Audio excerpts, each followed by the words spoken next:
আপনারা করবে এটা সাধারণ মঙ্গলাচরণ, এটা সমস্ত মঠে সব বৈষ্ণবরা করে থাকে, সকলেরই জানা আছে।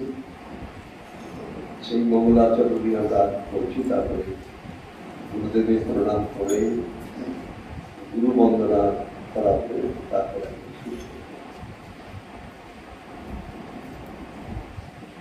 ओम ज्ञानतिमिरन्धस्य ज्ञानाञ्जनशलाकया चक्षुरुन्मीलितं येन तस्मै श्रीगुरवे नमः।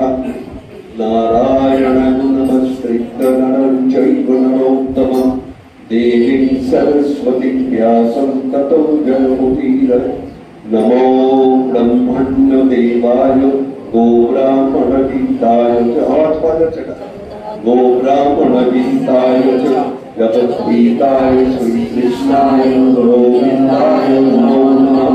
हे कृष्ण करुणा सिन्धौ दीनबन्धु जगत्पते गोपेश गोपिकानन्दराधारं नमस्ते।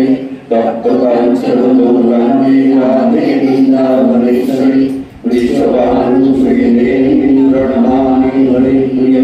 पंचाकल्पतरुभ्यश्च कृपासिन्धुभ्येव च पतितानां पावनेभ्यो वैष्णवेभ्यो नमो नमः।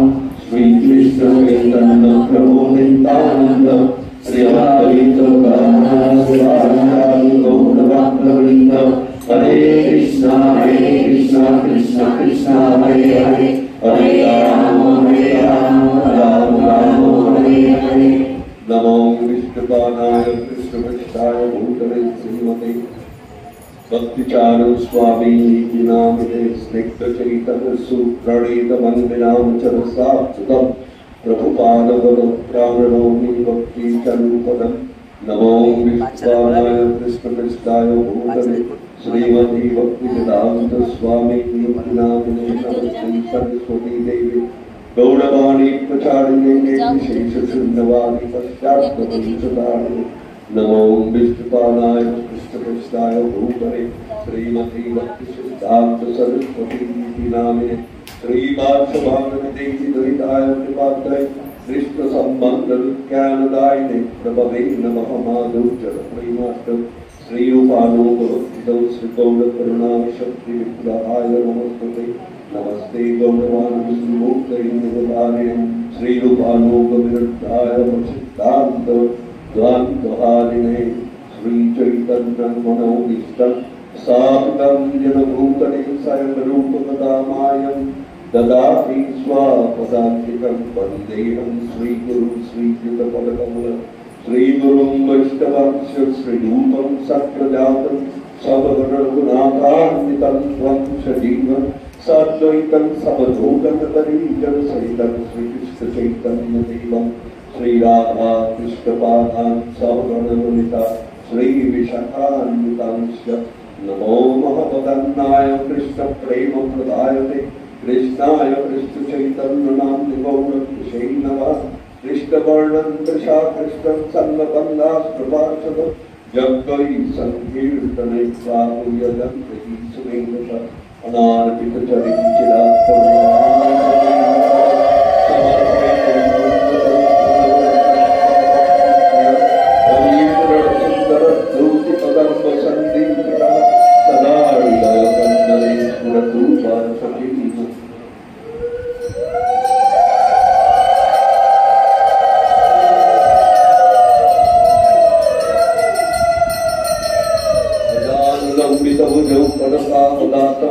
संकीर्तने कवितरौ कमलायताक्षं विश्वम्भरधिजबलौ चूपदर्पफलौ वन्दे जगत्प्रियफलौ करुणावतारं पञ्चतत्त्वात्मकं कृष्णं भक्तरूपस्वरूपकं भक्तावतारं भक्ताख्यं नमामि भक्तशक्तिं वन्दे श्रीकृष्णचैतन्यनित्यानन्दं सवत्सं गौरवैष्णवं चित्रौ सन्दौ तमोदौ नित्यानन्दं नमस्कृतं प्रेमानन्द प्रदायिने कलौ तन्मुषनाशाय जन्मवापतये नमः।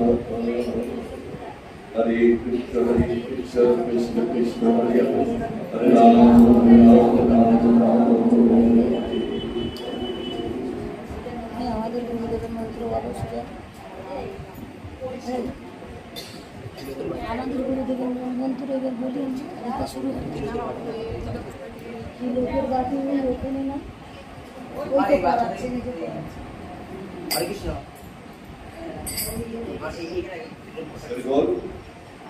এখন আমরা বন্দনা করবো সকলে মিলে, যা করবো সকলে মিলে।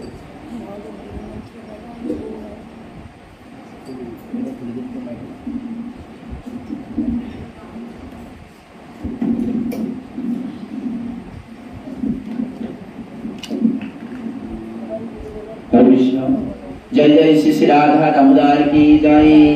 जय जय श्री श्री राधा दामोदर धाम की जय। राधा दामोदर धामेर परमानंद गुरु महाराज की जय। जय जय श्री श्री गीता पाठ की जय। जय जय श्री श्री गुरु महाराज शुभ प्रणति मंत्र की जय। सामने पाठी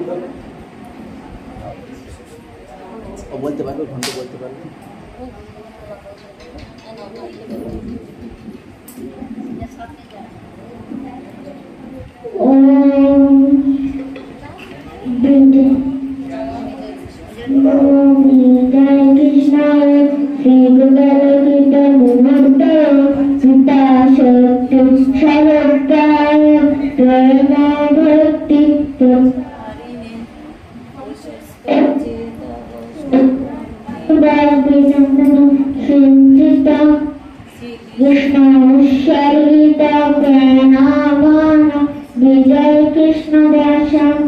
जय जय श्री श्री गुरु महाराज की जय।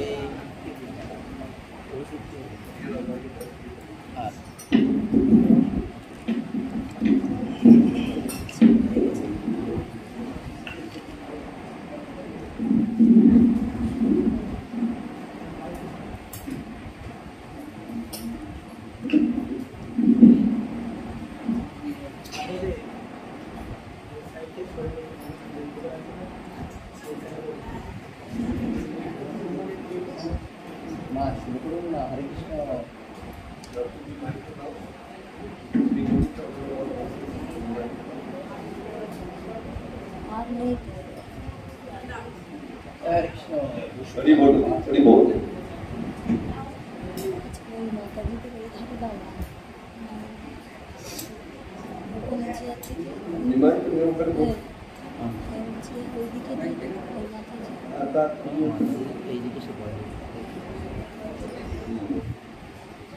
श्री गुरु चरण पद्मो केवल भक्ति सत्व। श्री गुरु चरण पद्मो केवल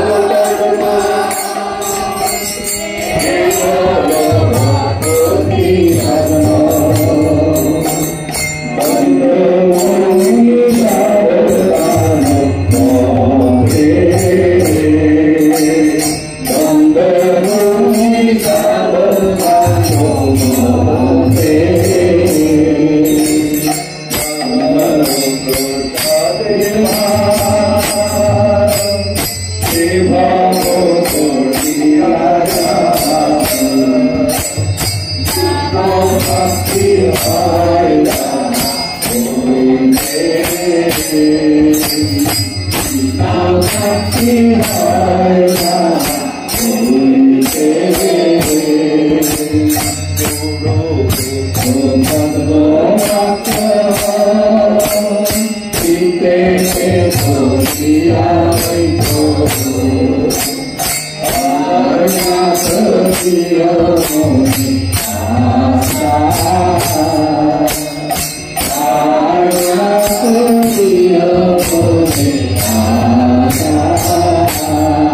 Thank you.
Jai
আমরা বহুদিন ধরে চেষ্টা করছি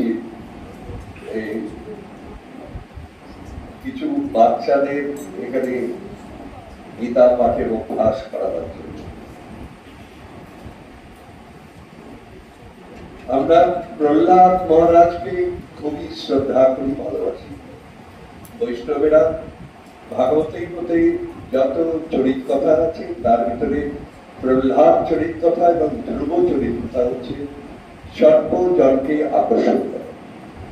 সমস্ত বৈষ্ণবেরা এই প্রহ্লাদ এবং ধ্রুবের চরিত্র ব্যাখ্যা করে করে বোঝাবার জন্য ব্যাকুল হয়ে থাকে। তখন আমি একটু সুযোগ পাবো প্রহ্লাদ এর চরিত কথা সকলকে বোঝাতে। এক একজনের এক এক রকম ভাব থাকে। ভাগবতে মৌলিক বিষয়বস্তুগুলো দেওয়া থাকে।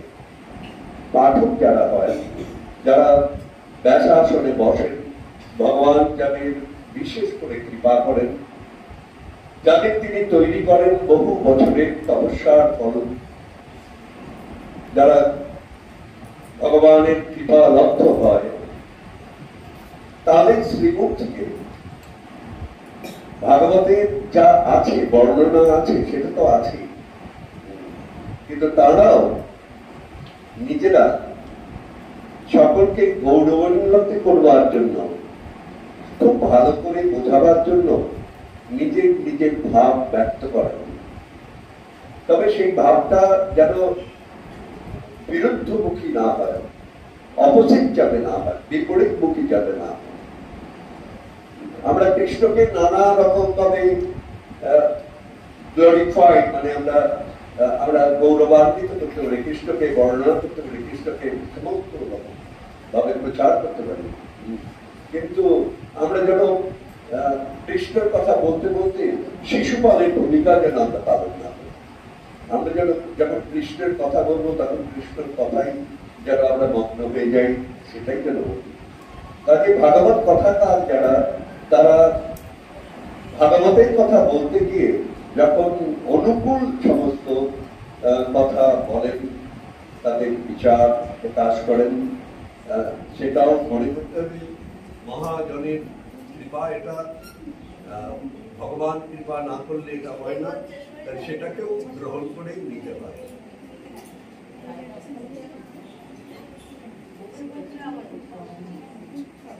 প্রহ্লাদ মহারাজ কি বলেছেন? কৌমারং আচরে প্রাজ্ঞ ধর্মান ভাগবতা ইহা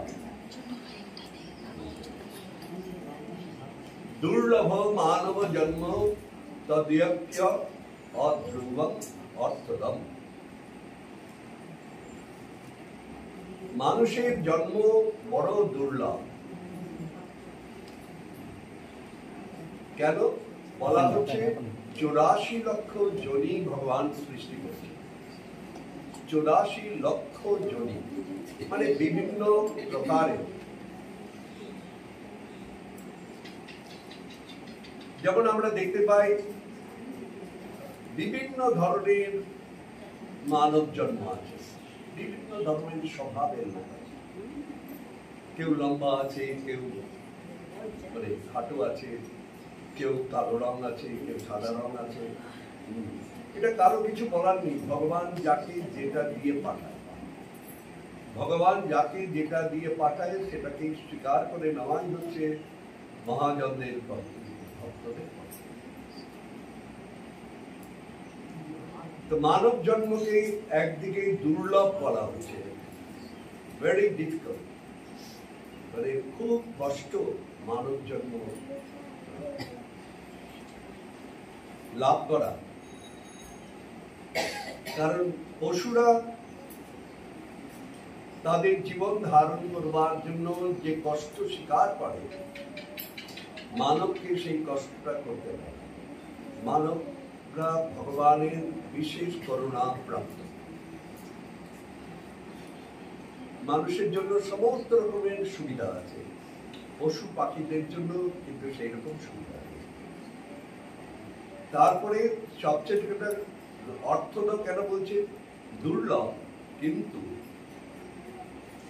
আবার অর্থদ বলছে, তো অর্থপূর্ণ মানবের জন্ম।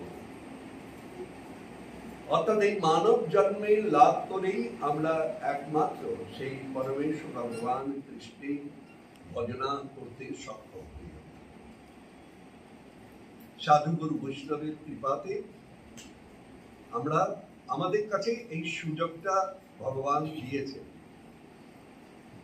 যে আমার ধামে ফিরে আসবার জন্য যা কিছু প্রয়োজন, বিশেষ করে যে ভক্তি জ্ঞানের প্রয়োজন, সবকিছু তুমি সাধু গুরু বৈষ্ণবের কৃপায়, মহাজনদের কৃপায় লাভ করতে পারো। এই সুযোগটা কিন্তু আপনার পশু পাখিরা বা জল জীব যারা, তারা কিন্তু পায় না। তারা কেবল 4টি প্রক্রিয়ার মধ্য দিয়ে নিজের জীবনটাকে কাটিয়ে দেয়: আহার, নিদ্রা, ভয়, মৈথুন। এই প্রক্রিয়ার দ্বারাই তারা কাটিয়ে দেয়। কিন্তু মানব এই 4টি ক্রিয়ার পরেও তাদের মানুষের কি, তারা কৃষ্ণকে লাভ করতে পারে, কৃষ্ণের জন্য তপস্যা করতে পারে, কৃষ্ণকে জানতে পারে, সমস্ত শাস্ত্রে উদ্ঘাটন করে তার ভিতরে যে সার মর্ম আছে সেগুলো তারা উপলব্ধি করে পারে এবং জীবনে প্রয়োগ করতে পারে। এইটাই মানুষের অর্থটা বলছে। আজকে তোমরা সকলে যে সুযোগটা পেয়েছ, একটা পশু পাখি কিন্তু সেই সুযোগটা পায়। আর এই সুযোগটা কে করে দেন? সাধুগুরু বৈষ্ণবেরা করে দেন। তারা কেন করে দেন? তারা ভগবানের বিশেষ প্রতিনিধি স্বরূপ হয়ে তারা জগৎজীবের কল্যাণের জন্য, মুক্তির জন্য, বন্ধন থেকে মুক্তি দেওয়ার জন্য এই প্রক্রিয়াটা করেন। নিজের কষ্ট সহ্য করে, সাধু তাকে বলে যিনি নিজের সুখকে বঞ্চিত করে জীবনে কষ্ট দিয়েও পরের সুখের জন্য জীবনকে উৎসর্গ করে দেন, তাকেই সাধু বলে, তাকেই বৈষ্ণব বলেন। সেই জন্য বৈষ্ণবকে এখানে বললো, বৈষ্ণবের মতো এইরকম দয়ালু আর কেউ নেই। সাধারণত মানুষ বলে ঘরের খেয়ে বনের মোষ লাভ, তোমার কি দরকার, কোথায় কি হলো লাভ। কিন্তু বৈষ্ণবেরা কিন্তু সেটা কখনোই করে না। সমস্ত বৈষ্ণব হচ্ছে ভগবানের শুদ্ধ প্রচার।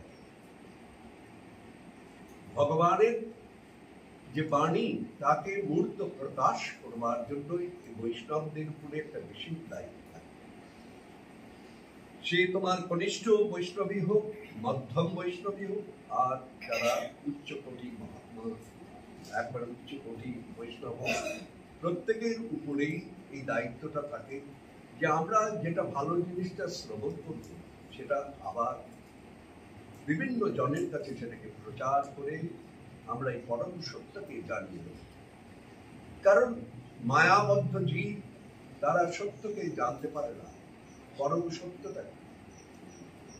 এখনো এমন ভারতবর্ষেতেই আছে, এমন মানব আছে যে কৃষ্ণের নামই কোনোদিনও শুনেনি। তাহলে এই যে অন্ধকারে জর্জরিত মানুষ, তাকে জ্ঞানাঞ্জন সদাকা দিয়ে তার চোখ খোলাবার দায়িত্ব গুরুজনদের, গুরুদেবদের, সকল বৈষ্ণব। মনে রাখতে হবে সমস্ত বৈষ্ণবরাই কিন্তু গুরুদেব, গুরু পদবাচ্য। প্রত্যেক বৈষ্ণবই গুরু হবার যোগ্য। কারণ একজন গুরু হতে যে সমস্ত যোগ্যতা লাগে, সমস্ত বৈষ্ণবদের ভিতরে সেই যোগ্যতা থাকে। সেই জন্য যখনই বৈষ্ণবরা উপদেশ দেন, কনিষ্ঠ বৈষ্ণব যেই লোক উপদেশ করেন, তাকে গ্রহণ করা আমাদের একমাত্র কর্তব্য।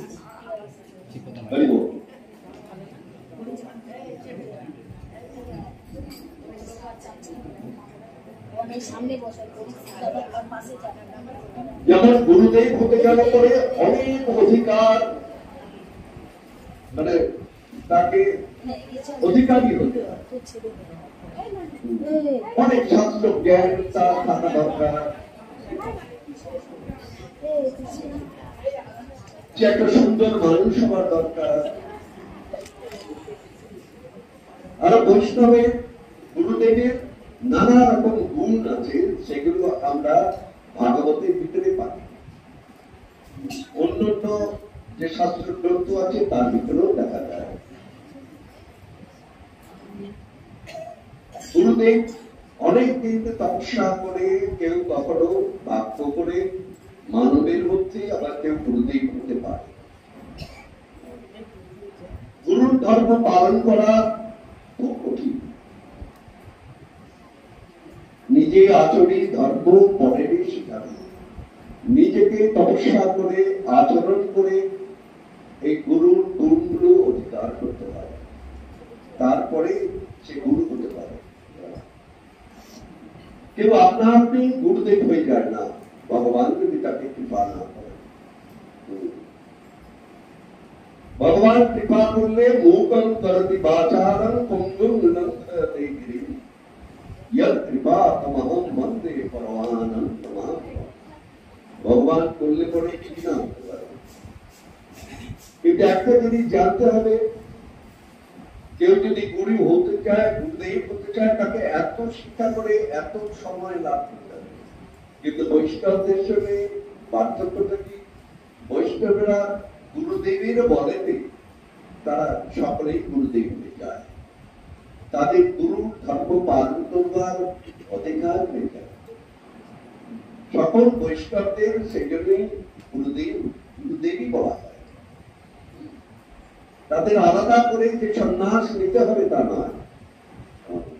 বৈষ্ণব ধর্মই এটা, যে প্রত্যেককে ভগবান অধিকার দেন তার অমৃত কথা জগৎ সংসারে প্রচার করবার জন্য। এই জগতে আমি খুব বাড়িয়ে বাড়িয়ে বলছি না, এই জগতে বৈষ্ণবদের মতো এইরকম দয়ালু কেউ নেই, যারা বিশ্ব সব জায়গায় গিয়ে গিয়ে প্রচার করছেন, কত লাঞ্ছনা করছেন, কত মার খাচ্ছেন, তার মন্ত্র শুনছেন, তবু দেখুন কেউ কিন্তু দমে নেই। বৈষ্ণবরা যতই হোক, বৈষ্ণবের কাজ হচ্ছে প্রচার করা। মোর আত্মায় গুরু হইয়া, এটা মহাপ্রভু নিজে বলেছেন। আমি তোমাকে আমি আজ্ঞা দিচ্ছি, তুমি গুরুদেব হয়ে, অর্থাৎ গুরুদেবের মত আচরণ করে এই জগৎকে উদ্ধার করো।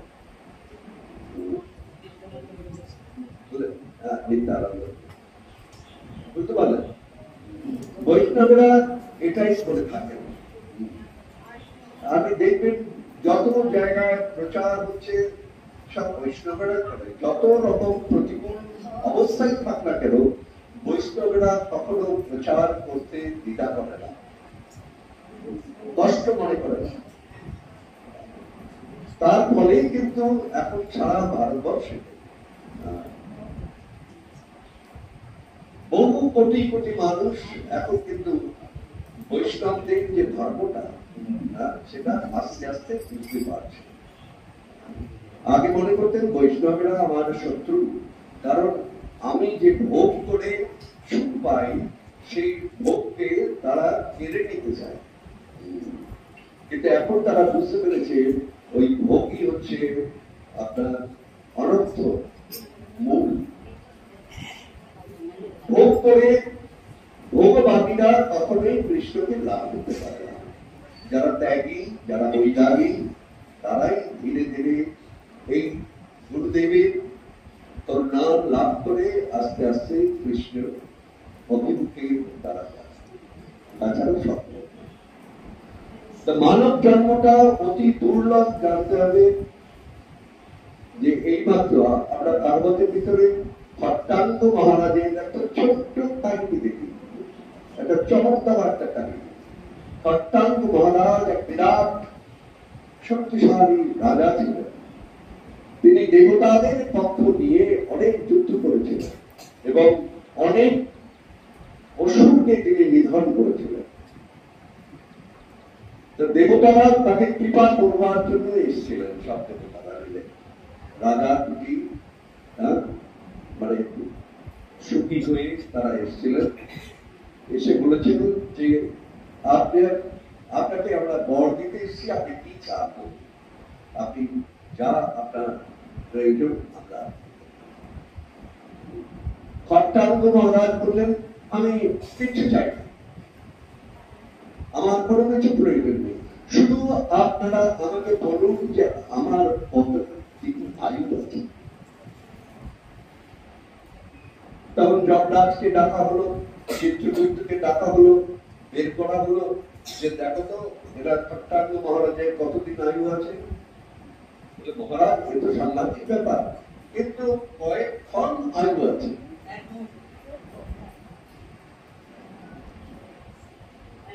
এক মুহূর্ত তার আয়ু আছে।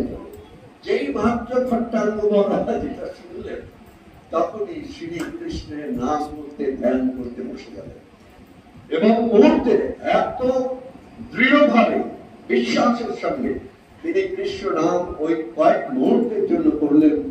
তার আপনার কি হলো, পরম গতি লাভ হয়ে গেল। বিষ্ণু দূত নেওয়া এসে তাকে নিয়ে যাবে।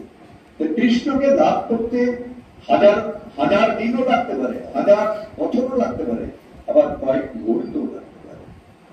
যদি সত্যিকারের কৃষ্ণের জন্য, যদি কৃষ্ণের প্রীতির জন্য যদি নামটা করা হয়, আমার প্রীতির জন্য নয়, আমার ভালো হবে, লোকে আমাকে ভালো বলবে সেই জন্য নয়, কৃষ্ণের প্রীতির জন্য, ক্ষণিকের জন্য যদি নাম করা যায়, তাহলেও কিন্তু আমরা অতি অল্প সময়ের জন্য, যেমন বলছিলেন সকলে, অজামের যেরকম মুক্তি লাভ পেয়ে গেল, গজরাজ সেরকম মুক্তি লাভ করলো, মুহূর্তের ভিতরে সকলেই পাবে। এই তবেই মানব জন্মটা সার্থক। মানব জন্ম সার্থক হয় যখন আমরা মহাজনরা যে সমস্ত পথ অবলম্বন করে গেছে, আমাদের শিক্ষা দিয়ে গেছে, যখন আমরা সেই সব শিক্ষা নিজেরা গ্রহণ করি, নিজের জীবনে আচরণ করি, সে তখন আমাদের সবচেয়ে বেশি গৌরব হয়। ভগবত গীতার ভিতরেও ভগবান বলছেন, येन धर्मामृतमेदं जगतं पर्युपासते शुद्धभानामं परमा भक्तास्ते तीव मे प्रियाः। আমার প্রিয় অনেক আছে, কিন্তু অতীব প্রিয় আমার কম আছে, আমার সবচেয়ে প্রিয় আমার ভক্ত আছে, আমার সকলেই ভক্ত। তাহলে অতীব প্রিয় ভক্তকে, অতীব প্রিয় ভক্ত হচ্ছে যিনি আমার এই অমৃত কথা শ্রবণ করলেন, শ্রবণ করে তিনি এটা অভ্যাস করলেন, স্বাধ্যায় করলেন, অভ্যাস করলেন, করবার পরে নিজের জীবনে আগে আচরণ করলেন। যেমন আমরা জনজগতে দেখি, কোন একটা কোম্পানি ধরুন একটা ফ্রিজ বিক্রি করতে সেলসম্যানদের পাঠানো, আগে ওর চাকরি হবে, চাকরি হয়েছে, সেলসম্যানদের পাঠাচ্ছে ঘরে ঘরে, ফ্রিজে প্রচার করে ফ্রিজ বিক্রি করবে। বিদেশে একটা সিস্টেম আছে, আমাদের দেশে সকলে পালন করে না। আগে তুমি তোমার নিজের পয়সা দিয়ে একটা ফ্রিজ কেনো, 30,000 টাকা লাগুক, চলে তোমাকে একটু স্যাক্রিফাইস আত্মত্যাগ করতে হবে। একটা কেনো, কিনে তুমি 6 মাস ধরে ব্যবহার করো। তুমি যদি নিজে সুখী না হও, ওই ফ্রিজ দিয়ে তুমি লোকের কাছে কি করে বিক্রি করবে? আগে তোমাকে, সেই জন্য গীতা বলছেন, তুমি যে অমৃত কথা শ্রবণ করলে, এটা তোমাকে নিজের জীবনে আচরণ করতে হবে। আচরণ করে, শুধু আচরণ, এটা আচরণ করলেই তুমি অতীব প্রিয় আমার ভক্ত হয়ে যাবে। আর 18 অধ্যায়তে ভগবান বলছেন, এই সমগ্র মানবের মধ্যে সেই শ্রেষ্ঠ যিনি আমার এই অমৃত বাণী সকলের কাছে প্রচার করেন, তাদের মঙ্গলের জন্য, তাদের সংসারে বন্ধন বোঝাবার জন্য যিনি করেন, তিনি অতি দুর্লভ, অতি দুর্লভ, অতি বলে এর মতো প্রিয় আমার আর কেউ নেই। স্বয়ং দেবতারাও আমার কাছে এত প্রিয় নয় যে আমার এই অমৃতবাণী যিনি প্রচার করেন তিনি যথেষ্ট। সেই জন্যই যারা এই প্রচার করতে দৃঢ় সংকল্প নিয়েছেন তাদের আমিও ধন্যবাদ জানাচ্ছি। বড় কষ্টের জিনিস, আবার আনন্দের জিনিস। প্রচার করা খুব কষ্ট, আবার খুব আনন্দ আছে। আনন্দ কেন? ভগবানের সেবা দিতে পারছি, কৃষ্ণের ওটাই একটা আনন্দ। যতই কষ্ট লাগুক আমাদের আনন্দ লাগে। তাহলে এই মানব জন্মটা দুর্লভ হলে পরেও অর্থ দাও, অর্থ মানে অর্থপূর্ণ, ভেরি, ইংরেজিতে বলে ভেরি মিনিংফুল। এর ভালো অর্থ আছে, এর ভালো দিকটা আছে। তাই গৌর প্রেমানন্দ বলো হরি হরি বল। আজকে আমরা একটু এই আমাদের বাচ্চা আমরা চেষ্টা করছি কয়েকটা, যেহেতু আমাদের ভারতবাসীদের অনেক গুণ আছে, ভারতবর্ষের অনেক গুণ আছে। ভারতবর্ষ এই ব্রহ্মাণ্ডের শুধু ব্রহ্মা, যে ব্রহ্মাণ্ডের সৃষ্টিকর্তা, সেই ব্রহ্মাণ্ড চতুর্দশ কথা বলতে পারে। আমাদের এই ব্রহ্মাণ্ডকে বলা হয় চতুর্দশ ভুবন। 7টা ভুবন উপরে, 7টা ভুবন নিচে, এই চতুর্দশ ভুবনকে আমরা যে ব্রহ্মাণ্ডে বাস করি এটা হলো চতুর্দশ ভুবন। ভূ ভুবন স্ব তপ জন, তপ জন মহ, তারপরে সত্য, তারপরে অতল বিতল সুতল তলাতল মহাতল রসাতল পাতল।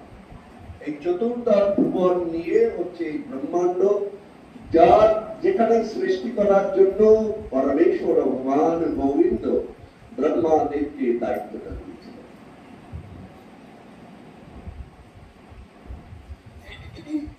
এছাড়াও আরো অনেক ব্রহ্মাণ্ড আছে। এই ব্রহ্মাণ্ডের মালিক হয়ে ভগবান যখন তাকে এই শক্তিটা দিলেন, ব্রহ্মাদেব ভগবানকে বলেছিলেন আপনি কৃপা করুন, আমার এত বড় একটা দায়িত্ব দিলেন, আমার যেন কোনো সময় অহংকার না আসে। কিন্তু দেখা গেল ব্রহ্মাদেবেরও অহংকার এসে গিয়েছিল। তারা ব্রহ্মা অন্য অনন্ত কোটি ব্রহ্মাণ্ডের খবর রাখেন না। সেই জন্য আপনার ব্রহ্মাদেব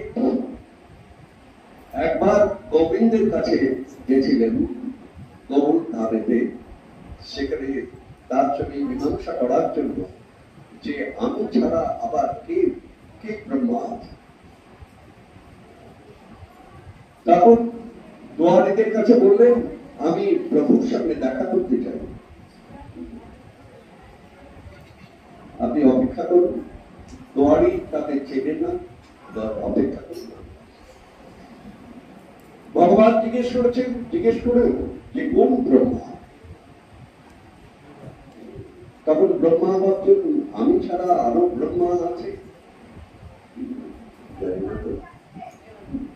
বলো বলুন দিয়ে চতুর্মুখী ব্রহ্মা। ভগবান কাছে বলা, ও আচ্ছা চতুর্মুখী ব্রহ্মা, আমার সবচেয়ে মানে ছোট কনিষ্ঠ ব্রহ্মা, আমার ছোট আদরের ব্রহ্মা, ছোট ছিল। ভগবান বললেন ঠিক আছে, ওটাকে পাঠিয়ে দাও। পাঠিয়ে দেওয়ার পরে প্রথমেই প্রশ্ন করলেন যে হে প্রভু, আমি ছাড়া আর কেউ ব্রহ্মা আছেন? ভগবান মুচকি মুচকি হেসে বললেন যেমন অনন্ত কোটি ব্রহ্মাণ্ড আছে, সমস্ত ব্রহ্মাণ্ডে এক একজন করে ব্রহ্মা আছে। আপনি হচ্ছেন এই চতুর্দশ ভুবন, এই যে ব্রহ্মাণ্ড এর আপনি ব্রহ্মা, চতুর্মুখী। এরকম শতমুখী আছে, সহস্রমুখী আছে। ওনার ইচ্ছে হলো দেখবার জন্য কত ব্রহ্মা আছেন। ব্রহ্মা তখন সমস্ত ব্রহ্মাণ্ড থেকে ব্রহ্মাদেব তিনি আপনার তিনি তাড়াতাড়ি দেখতে যান, ব্রহ্মাণ্ডকে তিনি তার আহ্বান করলেন। ব্রহ্মাদেব তখন আমাদের ব্রহ্মাদেব, আমাদের প্রজাপতি ব্রহ্মা, তিনি অবাক হয়ে গেলেন যে আমি ছাড়াও এত ব্রহ্মা। কাজে আমাদের যে জ্ঞান আছে এটা খুব সীমিত, তবু মানব জন্ম লাভ করে আমরা কিন্তু অনন্ত কোটি ব্রহ্মাণ্ডের খোঁজ আমরা নিতে পারি। আগেকার ঋষি মুনি তপস্বীরা সাধন ভজনের দ্বারা সব খবর রাখতেন, কোন ব্রহ্মাণ্ডে কি কাজ হচ্ছে। আর প্রত্যেক ব্রহ্মাণ্ডে প্রত্যেক গ্রহেতে কিন্তু জীব আছে। কোন একটা ব্রহ্মাণ্ড এরকম নেই, কোন একটা গ্রহ এরকম নেই যেখানে প্রাণী নেই, সব জায়গায় প্রাণী আছে। ভিন্ন ভিন্ন প্রকৃতির প্রাণী আছে, সূর্যের ভিতরেও প্রাণী আছে, সূর্যের যে এত তাপ তার ভিতরেও প্রাণী আছে, সেই রকম প্রাণী আছে। যেই জায়গায় যেরকম উপযুক্ত প্রাণী থাকা দরকার ভগবান সেই রকম ভাবে সৃষ্টি করেছে সমস্ত ব্রহ্মাণ্ড।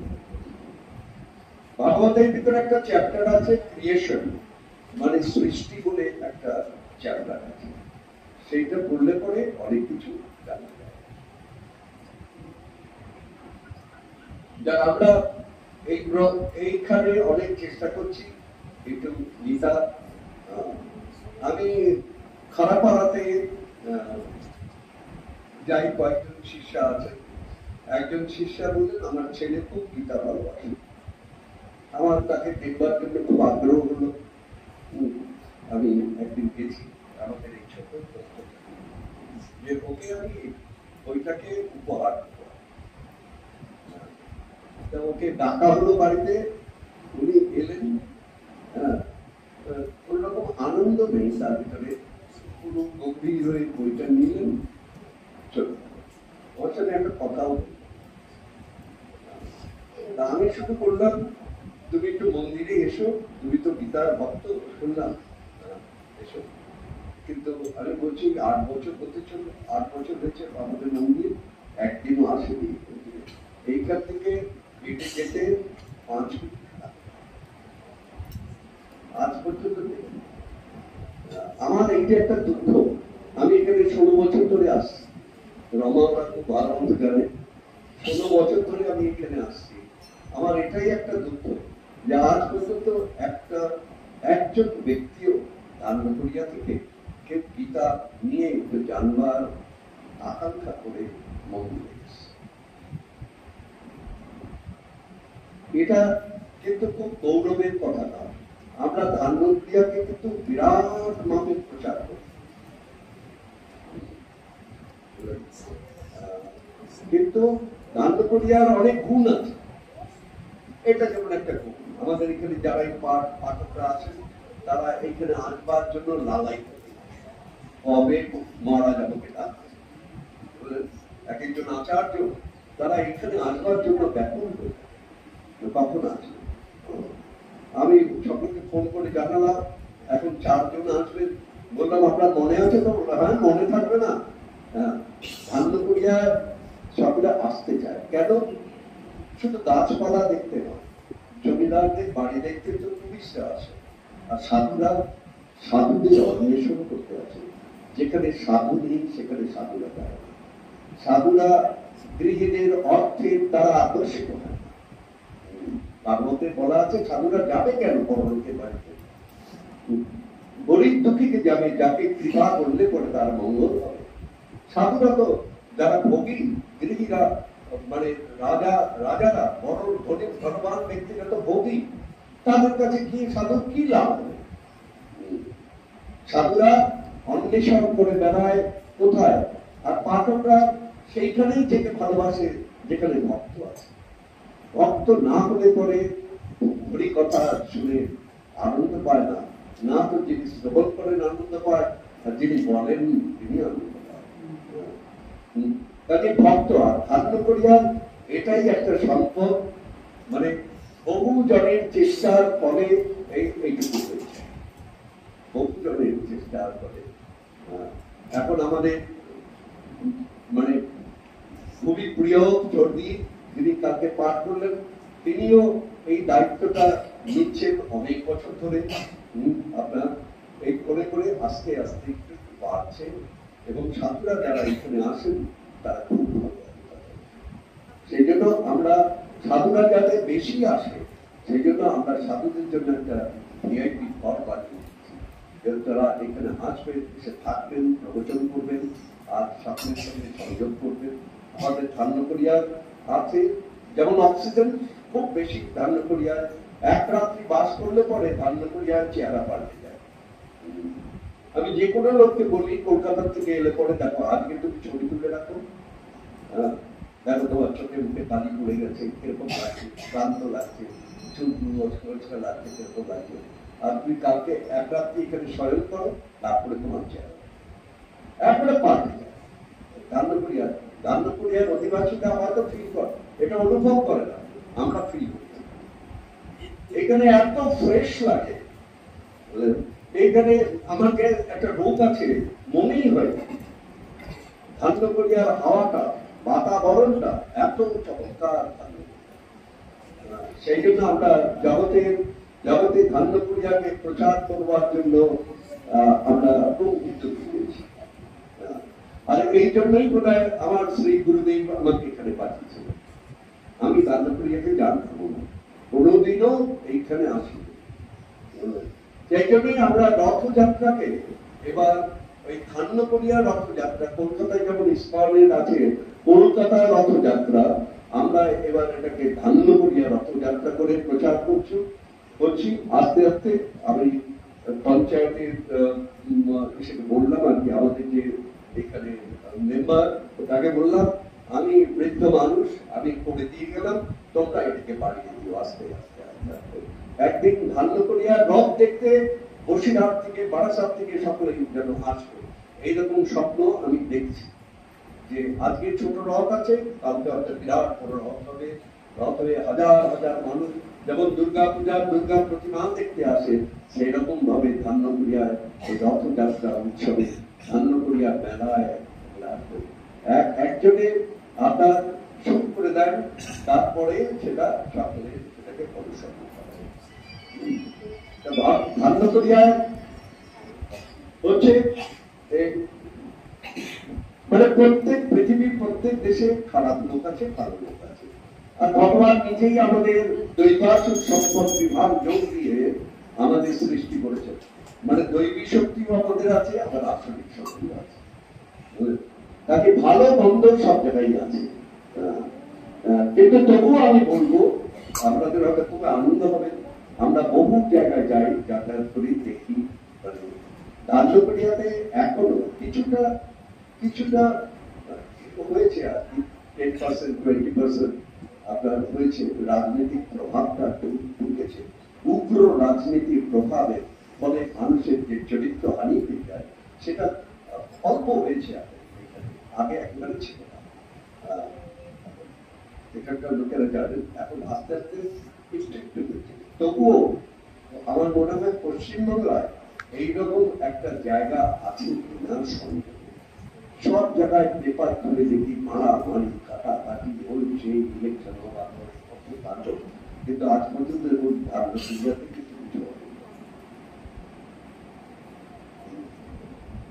জয় শ্রী শ্রী ধান্যকড়িয়া কি জয়। সেই জন্য আমাদের প্রণাম মন্ত্রে দেখবেন, আমরা যেমন চার ধাম এখানে প্রণাম, প্রত্যেক দিন দুবেলা আমরা জয় দিই। সুন্দর মদনমোহন রাধাকান্ত আমরা জয় দিই। এরকম ধান্যকড়িয়ার সকল অধিবাসীকে আমরা প্রত্যেক দিন দুবেলা তিনবেলা করে জয় দিই। আর যারা আমাদের এই ধান্যকড়িয়াতে নিয়ে এসছেন তাদের আমরা ধান্যকড়িয়ার, কিন্তু এখনো অনেক লোক আছেন যারা আমাদের পরদেশী মনে করেন, পরিসারী পাখি মনে করেন। মানে এই এলাম, জল খেলাম, খাওয়া খেলাম, চলে গেল, আবার চলে। আমরা কিন্তু পরিসারী পথে না, আমরা এখন ধান্যকড়িয়ার অধিবাসী একেবারে 16 বছর ধরে কিন্তু এখানে আছি। আচ্ছা, মন্দির হয়েছে ভগবানের কৃপাতে হয়েছে, আপনাদের আশীর্বাদে হয়েছে। নিতাই গৌর প্রেমানন্দে বলো হরি হরি। এই দৃশ্যটা দেখবার জন্য অনেক বড় বড় মন্দির আছে, সেখানে গিয়ে দেখা যায় হয়তো বিশাল মন্দির, যেখানে 5000 লোক বসতে পারে, সেখানে হয়তো দেখা গেল 500 জন এসছে, ফাঁকা ফাঁকা। আর আমাদের ঠিক এই মন্দিরটা ছোট মন্দির, কিন্তু কম্প্যাক্ট লাগে এখানে, মানে সেই জন্য সকলের খুব ভালো লাগে। মনে হয় কত লোক বসে আছে, যে পাঠ করে তার খুব ভালো লাগে। কোনো জায়গাটা ফাঁকা নেই, ছোট হবে কিন্তু অনেক লোক হবে, ভরা, আর বড় হবে সেই জায়গায় ফাঁকা লাগবে, পাঠ করতে একটু খারাপ লাগে।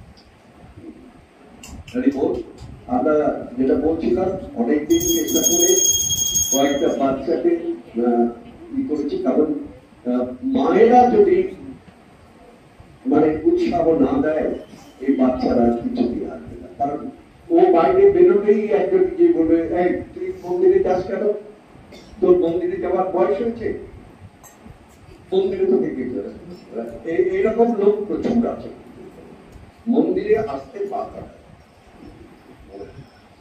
কিন্তু কয়েক এর ভিতরে আবার ভালো আছে যারা মায়েরা, আপনার ভগবত ভক্ত যারা, তারা একটু সন্তানদের ভালো শিক্ষা, কারণ ছেড়ে দিলে আজকাল বাইরে জনজগতের অবস্থা কলিযুক্ত খুব খারাপ, খুব খারাপ। ক্লাস 6-8 ছেলেরাও এত চারিত্রিক দিক দিয়ে এত অবনতি হচ্ছে যে মায়েরা ভয় পায়। কিন্তু আমরা এখানে কিন্তু ওদের নরকগামী করবার জন্য কোনো শিক্ষা দিতে হবে। নেশা ভান করবে না, তোমার আমিষ আহার করবে না, যেগুলো আমাদের ভাগবতে বলা আছে সেগুলো শিক্ষা দিলে ছোটবেলা থেকে। প্রহ্লাদ যেটা বলেছেন, যদি করতে হয় কৌমার বয়স থেকেই করো, অল্প বয়স থেকেই করো। আমরা এখন মনে করি আমরা যদি অল্প বয়সে জানতাম ভালো হতো, এখন বয়স হয়ে গেছে, এখন নাম করতে গেলে পরে জব করতে গেলে ঘুম এসে যায়। কাজেই ছোট বয়স থেকে করাটাই হচ্ছে ভালো। আপনারা সকলে এদের একটু উৎসাহিত করবেন, যাতে এরা এরা মোটামুটি 20টা শ্লোক এখন সকলে মুখস্থ করেছে। আপনার সেটা আমরা পাঠ করছি এখানে, সপ্তাহে একদিন করে ক্লাস করা হয় এখানে, 4টে থেকে 6টা, 5টা থেকে 6:30। মায়েরা যারা নিয়ে আসেন, এটা লাভ কি হয়, মায়েরাও শিখে যায়। অনেক ছেলেরা আবার দেখছে এই যে বাচ্চাটা ও সংস্কৃত পড়তে পারে না, হ্যাঁ, কিন্তু মারাত্মক ভালো সংস্কৃত উচ্চারণ করে পড়তে পারে না, তার কাছ থেকে মার কাছ থেকে শুনে।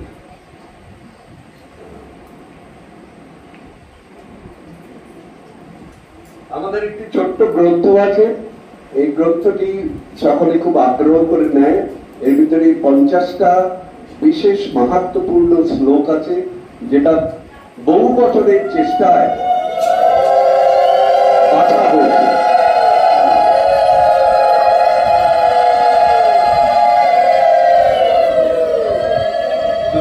বইটা কি হবে, বইটা নাও, যদি ভুলে ভুলে যাও।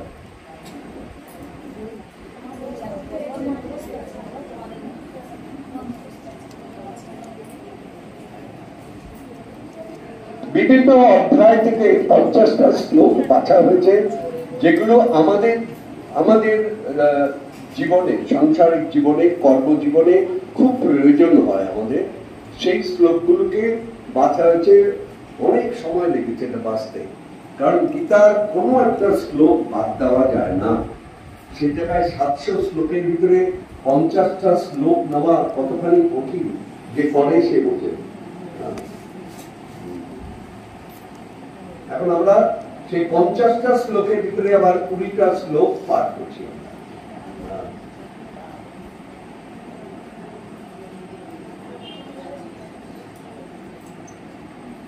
গীতা হচ্ছে আমাদের হিন্দু সনাতন ধর্মের মৌলিক শিক্ষা, লোক শিক্ষা এবং মানুষ তৈরি করবার শিক্ষা। কিছু শিক্ষা আছে যেটা ছোটবেলা থেকেই প্রয়োজন। একটা আছে, আমরা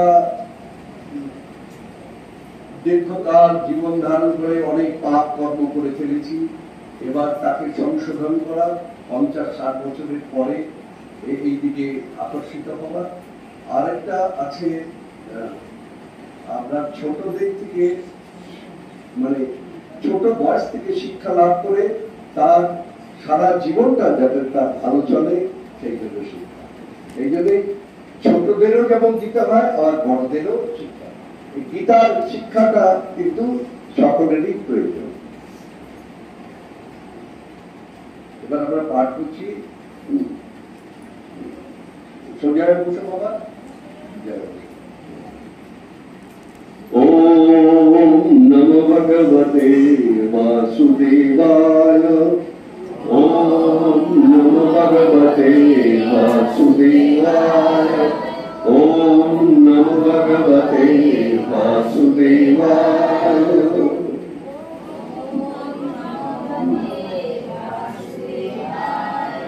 হরে কৃষ্ণ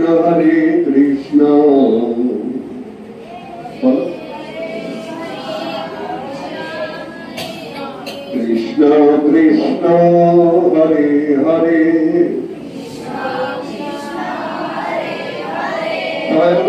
হরে রাম রাম রাম হরে হরে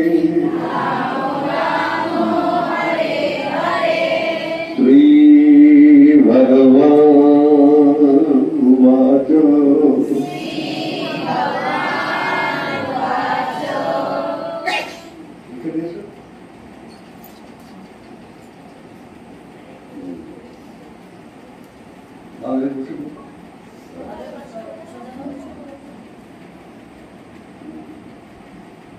আবার বলছি শ্রী ভগবান উবাচ।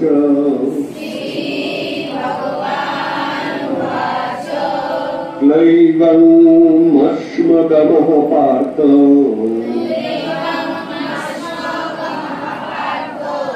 দৈতাত্তায়ুপপাদ্যতে শূদ্রং হৃদয় দৌর্বল্যং ত্যক্তোত্তিষ্ঠ পরন্তপ।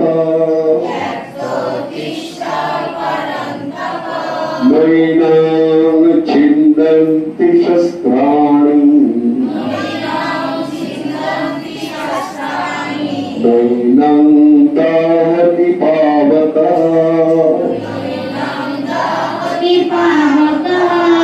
ন চৈনং ক্লেদয়ন্ত্যাপো ন শোষয়তি মারুতः। অথ চিত্তম ইমাং ধর্ম্যং সংগ্রামং ন করিষ্যসি। ততঃ স্বধর্মং কীর্তিং চ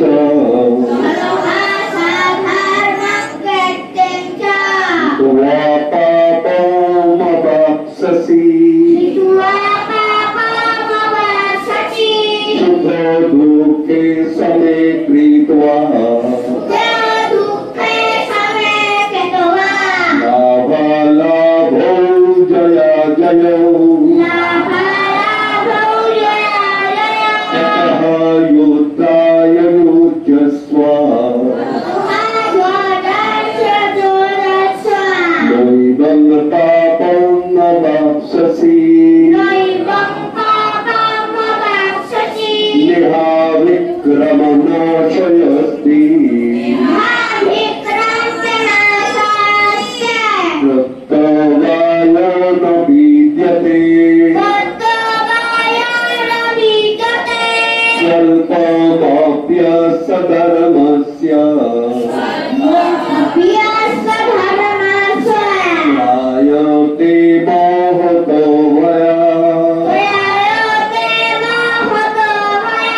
ভগবান বলছেন নেহা বিক্রমনাশয়স্তি প্রত্যবায় ন বিদ্যতে। সৎকর্মের প্রচেষ্টা যদি অল্প হয় তা কিন্তু কখনো নষ্ট হয় না। যদি অল্পক্ষণের জন্য আমরা ভাগবত কথা শ্রবণ করি, কারণ মহাজনের শ্রীমুখ থেকে অল্প সময়ের জন্য শ্রবণ করেও আমরা ভবিষ্যতে যে ত্রিতাপ জ্বালা নানা রকম এসে উপস্থিত হয়, সেই ত্রিতাপ জ্বালা থেকে আমরা মুক্ত হয়ে যেতে পারি। কারণ ভগবান যখনই আমরা ভগবানের মুখ নিঃসৃত বাণী আমরা পাঠ করি, আমরা শ্রদ্ধায় করি, ভগবান আমাদের কাছে ঋণী হয়ে যান। তখন সেই ঋণ কি করে তিনি শোধ দেবেন? যখন আমরা খুব বিপদে পড়ে যাই, তখন ভগবান শ্রীকৃষ্ণ সেখানে নিজে উপস্থিত হয়ে ভক্তকে রক্ষা করেন। কারণ তিনি বলেছেন, আমার ভক্তের কখনো বিনাশ নেই, নমে ভক্ত বিনাশ। এত বড় কথা এই জগতে কেউ কোনোদিনও বলতে পারেনি যে আমার ভক্তকে আমি রক্ষা। আমরা ভগবানকে দেখতে পাই না, কিন্তু ভগবান আমাদের সবসময় রক্ষা করেন। যারা অল্প একটু প্রচেষ্টা করেন, বলছেন স্বল্পম অপ্যস্য ধর্মস্য, এই মহৎ ধর্মে যদি অল্প কেউ আচরণ করে, তাহলে প্রায় তাড়িয়ে দিতে পারে কি মহৎ ভয়, এমনকি মৃত্যু ভয় পর্যন্ত নষ্ট করে দিতে পারে। মৃত্যুর সময় কেউ যদি, যেমন অজামিল নারায়ণ নারায়ণ নারায়ণ বলে নিজের সন্তানকে ডেকেছিলেন, আর না বিষ্ণুদূতরা এসে গেছিলেন, সেই রকম একটুখানি একটা শ্লোক যদি আমরা বলে আমাদের অসময়ে বলতে পারি, যথা যথা ভগবান তিনি বলেছিলেন, বলতে পারি, দেখবেন আমাদের ভগবান এসে, ভগবানের দূতেরা এসে আমাদের দেশে রক্ষা করে। कर्मण्येवाधिकारस्ते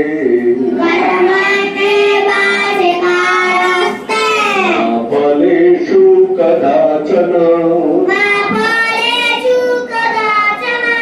मा कर्म फलहेतुर्भूः नाति सङ्गस्त्वकर्मणि योगस्थः कुरु कर्माणि सङ्गं त्यक्त्वा धनञ्जय सिद्ध्या सिद्धौ समो भूत्वा समत्तं योगयुज्यते। ভগবান বলছেন কর্মেতেই তোমার অধিকার, কর্মণ্যেবাধিকারস্তে মা ফলেষু কদাচন, কখনো ফলের আশা করো না। বিশেষ করে মন্দিরে এসে, ভগবত ধামে এসে কখনো তোমার জড়জাগতিক কোনো বিষয়বস্তু কামনার কথা ভগবানকে বলো না। ভগবান অন্তর জানেন, তিনি সব জানেন, তোমার কি প্রয়োজন আর তোমাকে কি দিতে হবে ভগবান সব জানেন। তোমার কাজ হচ্ছে শুধু সেবা দিয়ে যাওয়া, নিষ্কাম ভাবে, কোন প্রাপ্তির আশা করে না। গোপিনীদের ভিতরে কিছু কামনা ছিল। কি কামনা? কৃষ্ণ সুখের কামনা। আমাদের যত দুঃখ হোক, কিন্তু কৃষ্ণ যেন সুখী হোক।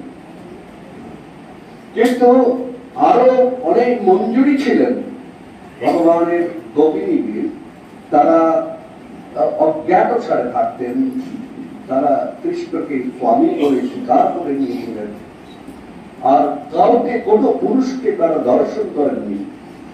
সেই রকম তাদের মঞ্জুরি করা হয়। এইরকম কৃষ্ণ তাদের বিবাহ করেনি, কিন্তু তারা কিন্তু কৃষ্ণের সেবা দিয়ে গেছেন, কোনো কিছু আশা করেনি, এমনকি কৃষ্ণের সুখের আশাও করেনি। আমার সেবা দেওয়া কাজ, আমি শুধু সেবা করি, তারপরে কি হবে সেটা আমার জানার দরকার।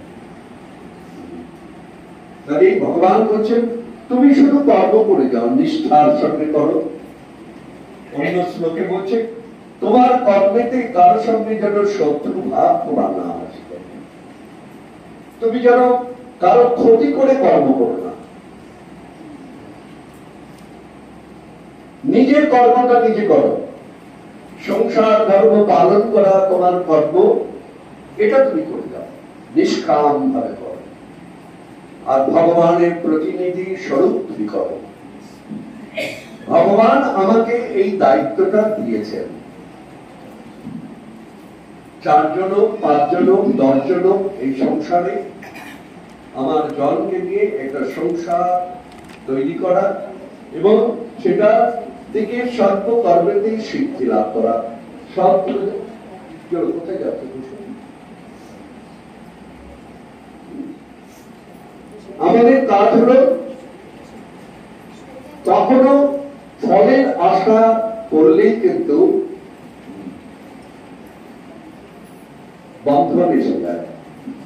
ফল এমন একটা জিনিস, যেমন লটারি, লটারি পেলেও বন্ধন, না পেলেও বন্ধন। বলে পেলে বন্ধন হয় কি করে? 1 কোটি টাকা তুমি পেলে, তোমার মনে হচ্ছে এখন আমি 50 লক্ষ টাকা যদি লাগিয়ে দিই, আমি আরো অনেক আরো যদি টাকা লাগাই, তোমাকে কিন্তু এই কর্ম থেকে লটারি একটা যাই হোক, যেটা হচ্ছে জুয়া খেলা, এই জুয়া খেলার প্রবণতাটাই হচ্ছে খারাপ। তুমি কিছু পেলে তোমার আরো পাওয়ার আকাঙ্ক্ষার জন্য যাবে, অর্থাৎ তুমি বন্ধন হয়ে যাবে। তুমি না পেলে কি হবে?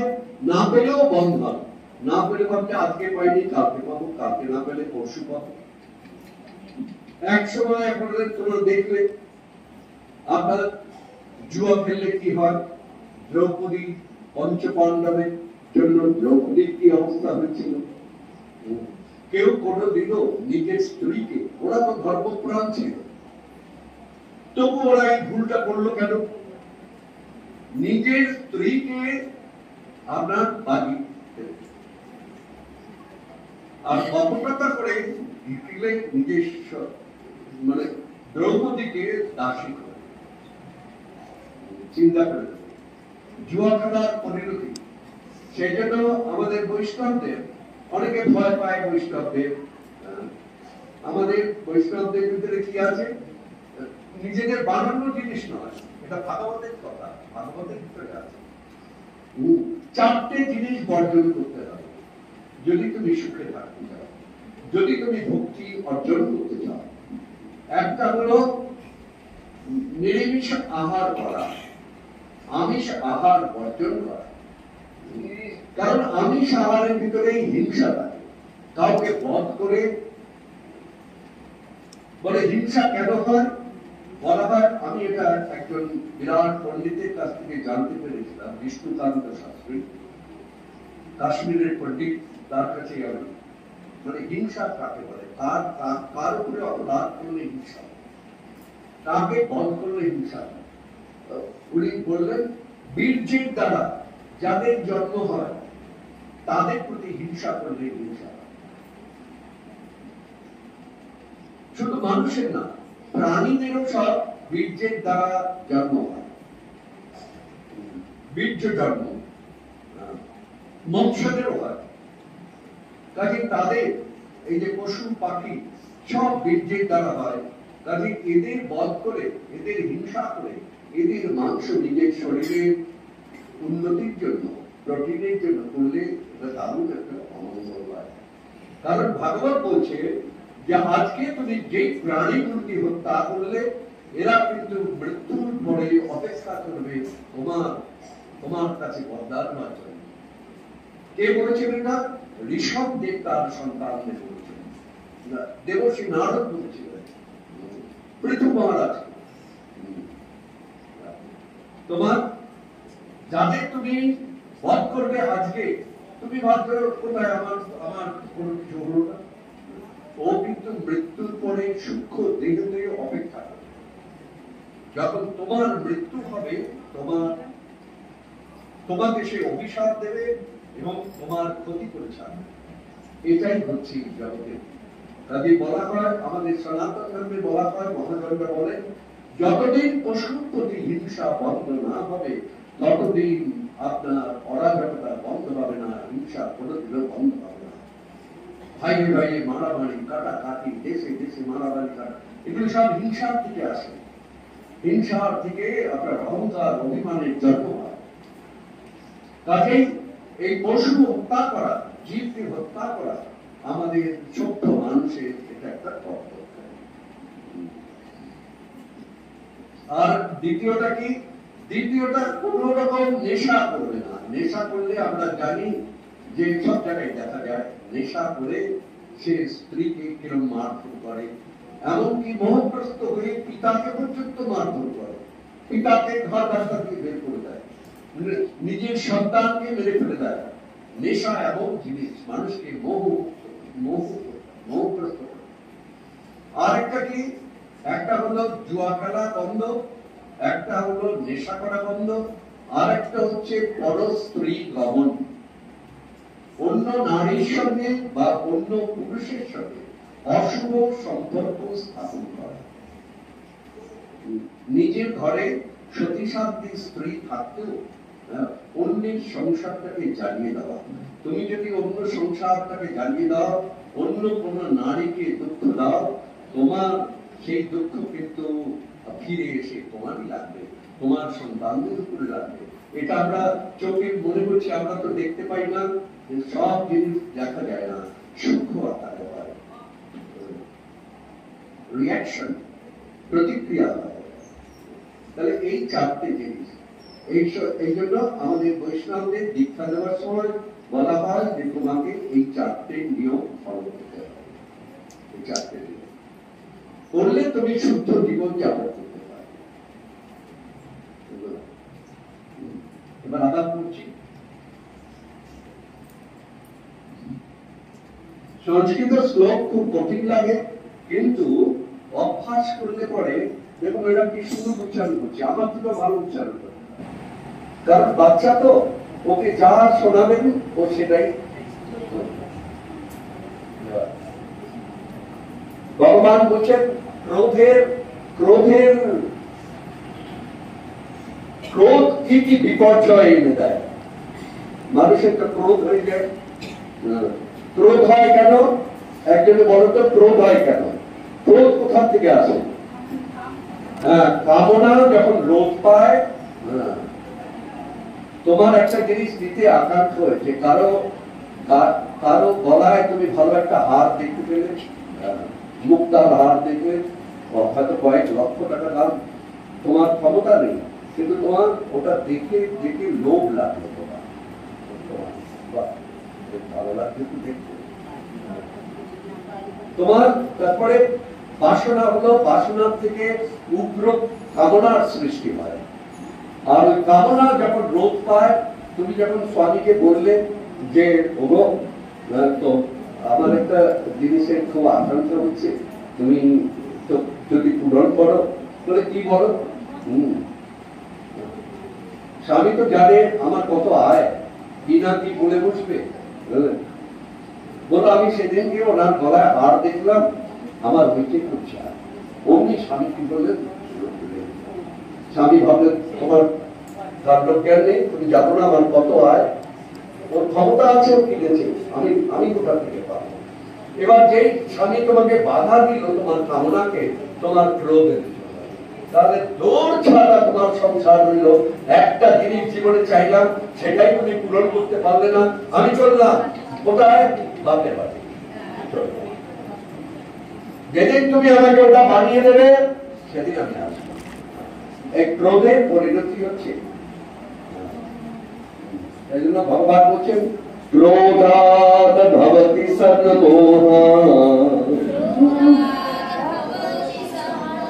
সন্মোহাৎ পৃথিবীভ্রমঃ